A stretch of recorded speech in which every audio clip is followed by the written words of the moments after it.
Radio Laser fait la part belle à la scène locale. Les artistes à ne pas rater.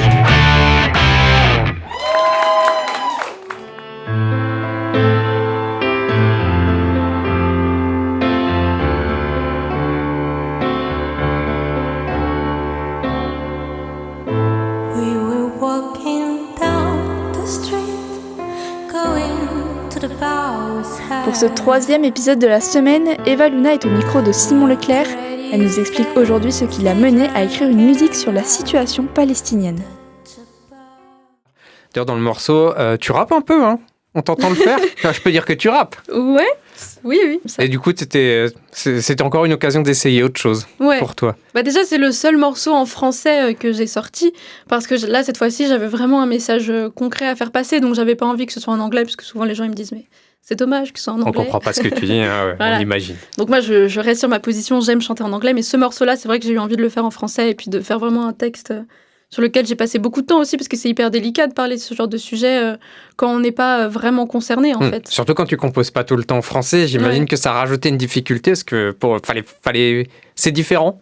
T'as trouvé ça différent, en tout cas, d'écrire en français ? Oui, c'est différent. C'est pas la même manière de faire passer le message. Après, j'ai trouvé ça bien. Et puis, j'écris quand même souvent en français. Souvent, j'écris en français, mais je le montre pas forcément aussi. C'est plus pour des chansons comme le piano-voix ou ce genre de choses où ça m'intéresse pas de les faire en français. Maintenant, sur ce genre de concept-là, oui. Tu as eu des retours d'ailleurs sur le morceau, vu que voilà, c'était pas du Eva Luna classique. Donc qu'est-ce que les gens en ont dit ?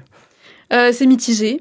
J'ai des amis rappeurs qui m'ont dit « Oh là là, c'est horrible ». Et il y a d'autres personnes qui m'ont dit « Non, c'est super ». Ça a le mérite de l'honnêteté de leur part, en tout cas. Oui, clairement. Non, globalement, il y a eu des retours qui sont quand même positifs. C'est un morceau qui, en plus, a plutôt bien fonctionné, même sur les réseaux sociaux, etc., qui a fait le débat. Notamment dans l'espace commentaires. J'ai eu des Palestiniens aussi qui m'ont écrit des messages dans des commentaires ou en privé. Enfin, il y a beaucoup de personnes qui ont salué l'initiative et qui ont apprécié le morceau. Ils ont apprécié que tu continues à passer le relais sur leur situation, c'est ça ? Ouais. Oui, qu'on se taise pas, qu'on fasse pas comme si de rien n'était. Donc non, le morceau, il a quand même été bien accueilli. Après, voilà, j'ai des amis qui n'ont pas aimé. Mais Puis il y a aussi des gens qui critiquent un peu ce côté-là je sais pas trop comment expliquer, mais de vouloir faire des chansons pour le bien du monde, etc., qui trouvent ça un peu débile, et je peux comprendre leur point de vue. Après, moi, ça partait d'une démarche sincère. Et puis, peut-être que tu as juste fait ce que tu pensais avoir besoin de faire à ce moment-là, parce que tu as aussi mis en musique une situation qui te perturbait manifestement. Oui, complètement. So come to me, look, darling, you're already obsessed with me. So light the candles, look into my eyes, I will turn your eyes. So come to me, look, honey, you're already obsessed with me. Et alors, un autre point sur ta musique que j'ai remarqué, alors nous, on reçoit beaucoup de musique à la radio, j'ai remarqué que beaucoup de morceaux qui sortent en ce moment lorgnent vers les 2 minutes. Et toi, tes formats, ils sont plus longs, tu prends ton temps. Comment t'expliques ça ? Alors ça, je me pose absolument pas la question. Quand j'écris un morceau, je me demande jamais, tiens, je vais faire un morceau de 2 minutes, ou de 3 minutes, ou de 4 minutes. Mais c'est vrai que j'ai remarqué aussi que mes morceaux, souvent, ils étaient vers les 4-5 minutes. C'est vrai que c'est un peu long, mais je me pose pas la question, en fait. C'est vraiment comment ça vient. En tout cas, ça prouve que t'as pas forcément envie d'aller te coller dans un format bien précis. Non. Tu te poses pas encore de questions à base de qu'est-ce qui va dire l'algorithme si je sors ce morceau dans tel état. Non, j'ai pas envie de me poser ce genre de questions. Je pense que ça peut peut-être me toucher défaut à certains moments, mais non, clairement, j'ai pas du tout envie de conformer ce que je fais. Je fais ma musique comme elle est, et puis voilà, on aime ou on n'aime pas, mais non, jamais je me pose la question, jamais je me dis, tiens, ce morceau-là, je le fais court, ou je fais tel passage pour que ça devienne viral, ou quoi. Non, ça, c'est hors de question.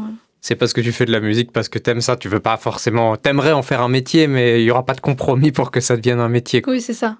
Il y a toujours des compromis à faire, de toute manière, mais dans ma musique, j'ai envie qu'elle soit la plus libre possible, et qu'elle me ressemble le plus possible, et d'être le plus honnête possible, et de pas me conformer, quoi. Bon, et alors t'es pas qu'une chanteuse solo, t'as aussi un groupe avec toi occasionnellement. Alors ma première question, c'est est-ce que vous travaillez encore ensemble ? J'ai l'impression que oui, mais je préfère te demander directement pour avoir l'info. Oui, on travaille encore ensemble. Donc du coup, on est avec guitare, basse, batterie, clavier et chœur, et la voix lead. Donc du coup, c'est encore une fois mes chansons qui sont arrangées avec les musiciens. En Oui, fait, c'est ton répertoire, mais un peu différemment. C'est ça. Et donc ce répertoire-là, il date de... Enfin, on a commencé à travailler ensemble il y a 2 ans, un truc comme ça, 2 ans et demi. Et donc c'est des chansons qui me ressemblent de moins en moins, parce que malheureusement, elles commencent à dater. Et puis surtout, à mon âge, on évolue, on grandit vite, quoi. Donc oui, on tourne encore avec ce groupe-là. J'aime toujours les chansons et je prends toujours du plaisir à les interpréter. Mais c'est vrai qu'on va bientôt passer sur un nouveau répertoire, je pense. Et d'ailleurs, on a enregistré une live session au Jardin Moderne à Rennes. Et donc, on a la vidéo et le son. Et elle va sortir très bientôt. J'ai pas encore choisi la date, mais d'ici le mois prochain. Demain, même heure, pour le 4e rendez-vous de la semaine, Eva Luna reviendra sur son premier clip et ses rôles dans des courts-métrages. Et on écoute maintenant son titre Forgotten.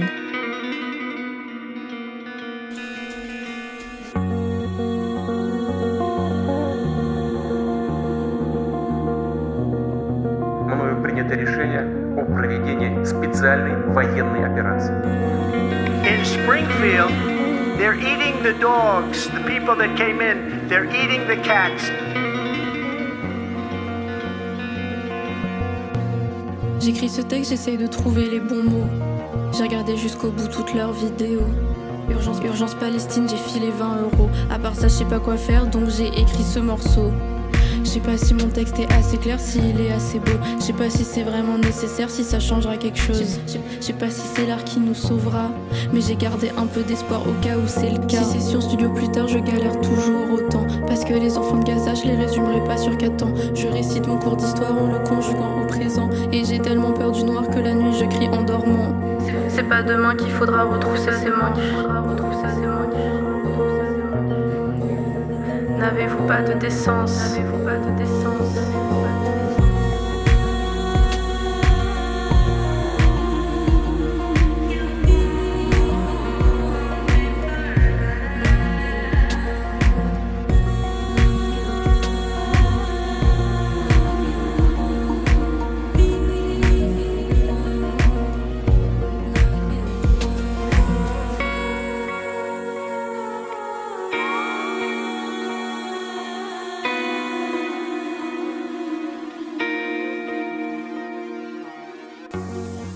And as he was taken away, he chanted, "Free Palestine."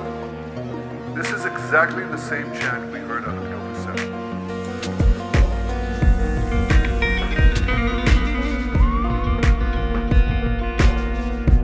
C'est un lieu où on croise les gens qui réussissent et les gens qui ne sont rien.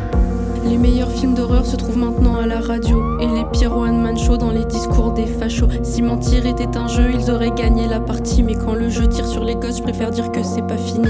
J'ai jamais eu aussi peur pour des enfants que je connais pas. Ont-ils oublié la Shoah? Les influenceurs ont oublié qu'ils étaient influents. Du coup ils tournent des vidéos avec le président. Mais les gens ont l'air d'aimer ça. Donc quand je scrolle sur Insta, ça donne un truc aléatoire. Une vidéo palestinienne et la suivante sur le Met Gala. Mais les gens ont l'air d'aimer ça.